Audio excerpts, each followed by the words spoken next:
For lab assignment 3, we will be designing a time multiplex core for the quad 7 segment display on the FPGA, the Blackboard FPGA.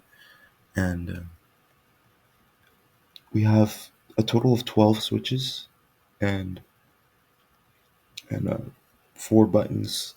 So we will be using 4 switches to control each of the 7 segment displays. And so here's the design code. We have our inputs. Value 0, 1, 2, and 3 represent the values coming from the input switches. And AN is our, and 7seg is our outputs.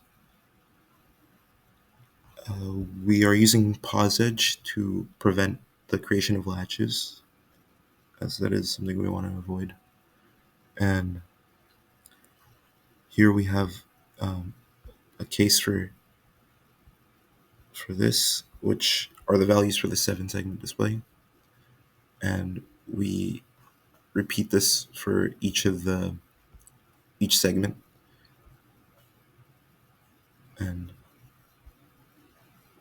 And that concludes the design code. Next, I'll show the test bench code, which is provided in the lab manual.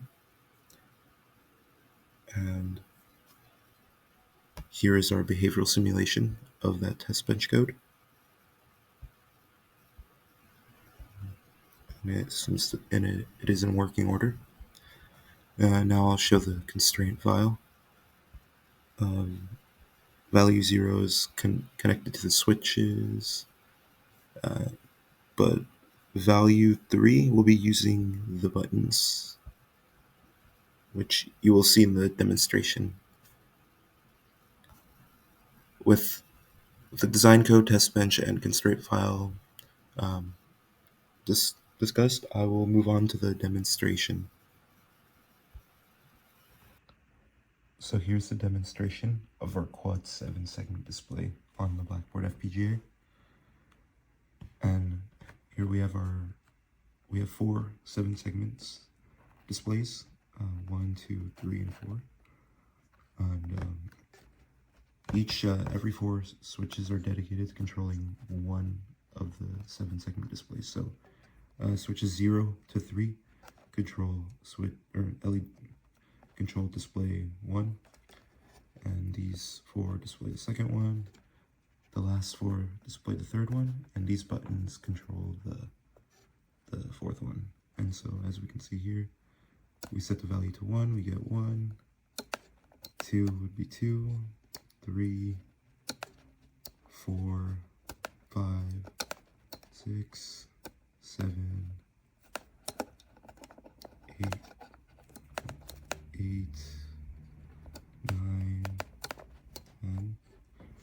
It switches to hexadecimal, so A, E, and then when all of them are enabled, we have F, and this is the same for all of the other switches. So if we enable everything, we end up with F, and these buttons, when pressed, they activate the input, which then changes our value.